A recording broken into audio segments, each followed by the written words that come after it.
ये कहानी पूरी तरह से काल्पनिक है, इसका किसी व्यक्ति, स्थान एवं धर्म से वास्ता नहीं है। अगर ये कहानी किसी से मेल खाती है तो उसे सिर्फ एक संजोग समझा जावे।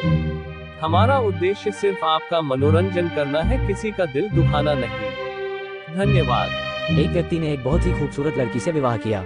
विवाह के बाद उन दोनों की जिंदगी बहुत प्यार से गुजर रही थी।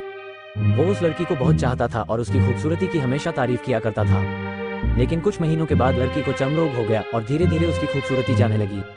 खुद को इस हालत में देख उसके मन में एक तरह का डर समाने लगा कि यदि वो बदसूरत हो गई तो उसका पति उससे नफरत करने लगेगा और वह उसकी नफरत बर्दाश्त नहीं कर पाएगी। इसी बीच एक दिन पति को अपने बिजनेस के काम से शहर से बाहर जाना पड़ा। काम खत्म कर जब वो घर वापस लौट रहा था तब रास्ते में उसकी कार का एक्सीडेंट हो गया। दुर्घटना में उसकी दोनों आंखों की रोशनी चली गई, लेकिन इसके बावजूद भी उन दोनों की जिंदगी सामान्य तरीके से चल रही थी।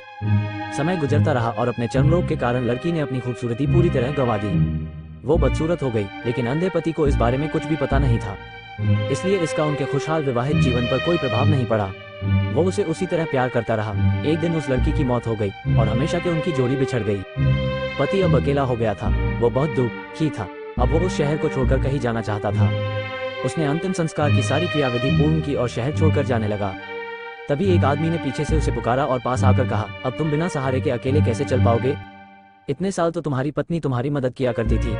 पति ने एक रुला देने वाला खूबसूरत जवाब दिया, दोस्त, मैं अंधा नहीं हूँ, मैं बस अंधा होने का नाटक कर रहा था, क्योंकि यदि मेरी पत्नी को पता चल जाता कि मैं उसकी बदसूरती देख सकता हूँ तो यह उसे उसके रोग से ज्यादा दर्द देता, इसलिए मैंने इतने साल अंधे होने का दिखावा किया। वो बहुत अच्छी पत्नी थी, मैं तो बस उसे हमेशा खुश रखना चाहता था। सीख। दोस्तों, जिंदगी में खुश रहने के लिए हमें एक दूसरे की कमियों के प्रति अपनी आंखें बंद कर देनी चाहिए और उन कमियों को नजरअंदाज कर देना चाहिए।